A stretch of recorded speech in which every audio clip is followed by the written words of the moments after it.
नमस्कार दोस्तों, अब हम देखेंगे एमसीक्यू सरफेस टेंशन के और कैपिलरी एक्शन के। तो पहला एमसीक्यू है कि सरफेस टेंशन किसके ऊपर डिपेंड करता है। Atmospheric pressure. अगर एटमॉस्फेरिक प्रेशर ज़्यादा होगा या कम होगा उसके ऊपर सरफेस टेंशन डिपेंड करेगी कि नहीं। यस, वो करेगी, क्योंकि सरफेस टेंशन के ऊपर क्या प्रेशर पड़ रहा है उसके ऊपर पूरी की पूरी उसकी डिपेंडेंसी होगी। Nature of liquid. तो देखिए, अगर हम बात करें एक ग्लास वेसल की, अगर उसमें पानी भरा हुआ है तो जो उसका जो कर्वेचर होगा वो ऐसे होगा, कनकेव वाला।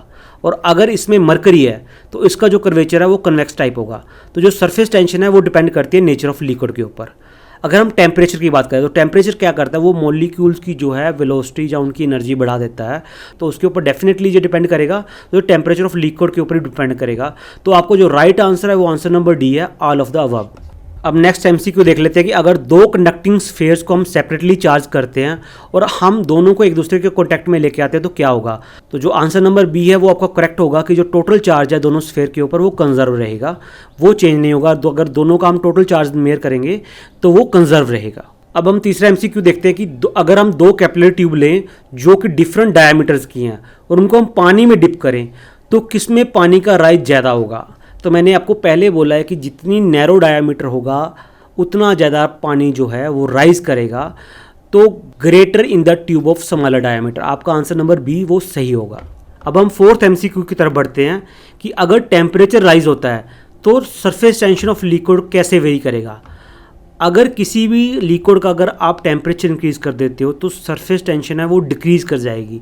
तो आपका जो आंसर नंबर डी है वो करेक्ट होगा, क्योंकि उनकी जो मॉलिक्यूल की जो वेलोसिटी है वो बढ़ गई है, उनकी एनर्जी बढ़ गई है। क्योंकि अगर आप टेम्परेचर बढ़ा देते हो किसी भी लिक्विड का तो मॉलिक्यूल की जो स्पीड बढ़ जाएगी, उनकी एनर्जी बढ़ जाएगी, जो कि सरफेस टेंशन को कम कर देगी। उनके बीच में जो अट्रैक्शन है वो कम हो जाएगी। पांचवा एमसीक्यू कर लेते हैं कि जो इंसेक्ट्स होते हैं, स्पेशली जो मॉस्किटो होते हैं, वो पानी के सरफेस के ऊपर कैसे तैर लेते हैं विदाउट सिंकिंग। वो डूबते क्यों नहीं हैं उसमें, वो तैरते कैसे हैं। तो ये किसकी वजह से होता है। आपका जो आंसर नंबर बी है वो करेक्ट है, सरफेस टेंशन ऑफ वाटर। क्योंकि सरफेस टेंशन की वजह से ही वहाँ पे सरफेस में एक टेंशन बनी हुई है, क्योंकि उनका वेट बहुत ज़्यादा कम होता है। तो मॉस्किटो जो होते हैं वो पानी के सरफेस के ऊपर तैरते रहते हैं। आपने बड़ी बार देखा होगा इस चीज़ को। अब हम 6 एमसीक्यू करते हैं कि केरोसिन ऑयल जो होता है वो लैम्प में राइज करना स्टार्ट कर देता है, वो किसकी वजह से होता है। तो मैंने पहले आपको बताया हुआ है कि जो कैपिलरी एक्शन होता है वो सरफेस टेंशन की वजह से और एडहेसिव फोर्सेस की वजह से होता है। तो अगर हम इसके 4 ऑप्शन देखें तो यहाँ पे जो करेक्ट ऑप्शन बनती है वो है सरफेस टेंशन। तो आपका आंसर नंबर ए ठीक रहेगा। अब हम 7th एमसीक्यू देखते हैं कि अगर हम किसी भी वाटर में डिटर्जेंट को ऐड कर देते हैं तो सरफेस टेंशन के ऊपर क्या असर होता है। तो देखिए, सरफेस टेंशन जो होती है वो डिटर्जेंट ऐड करने से डिक्रीज़ होती है। इसी वजह से जो पानी है उसकी जो कोहेसिव फोर्सेस है वो कम होती हैं, सरफेस टेंशन कम होता है और पानी जो है वो आपके पूरे के पूरे कपड़ों के ऊपर फैल जाता है और डर्ट को साफ़ कर देता है। तो अगर हम पानी के बीच में डिटर्जेंट ऐड करते हैं तो हम क्या कर रहे हैं, उसकी सरफेस टेंशन को डिक्रीज़ कर रहे हैं। अब हम 8th एमसीक्यू करते हैं कि अगर लिक्विड सॉलिड सर्फेस को वेट करता है तो उसका एंगल ऑफ कांटेक्ट क्या होगा। तो उसका एंगल ऑफ कांटेक्ट हमेशा लेस देन 90 डिग्री रहेगा। ये आपको याद करना होगा कि अगर कोई भी लिक्विड सॉलिड सर्फेस को वेट कर रहा है तो उसका जो एंगल है वो लेस देन 90 डिग्री होगा।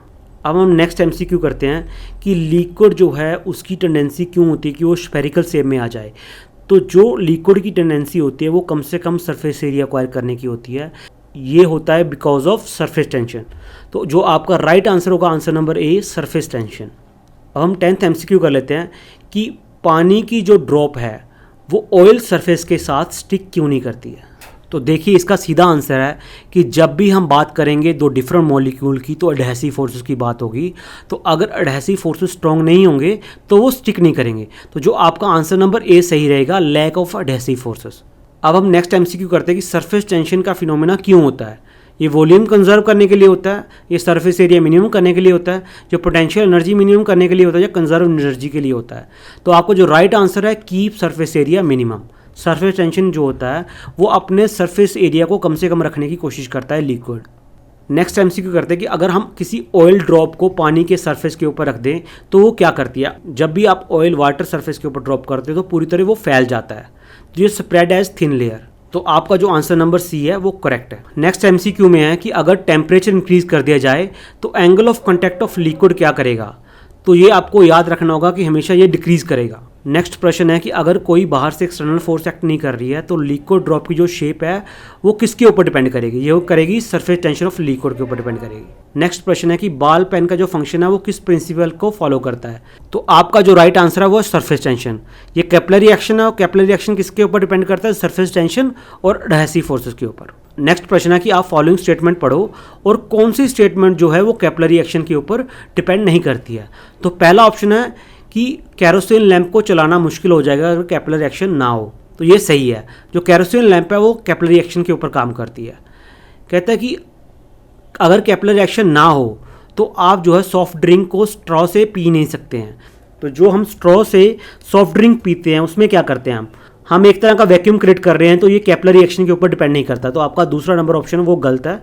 Bloating of paper would fail, अगर कैपिलरी एक्शन ना हो तो पेपर की ब्लोटिंग नहीं होगी, तो ये करेक्ट आंसर है। कोई भी जो प्लांट है वो अर्थ के ऊपर नहीं रहेगा अगर कैपिलरी एक्शन ना हो, क्योंकि कैपिलरी एक्शन बहुत ज़्यादा जरूरी होता है पानी को धरती की सतह से खींचने के लिए।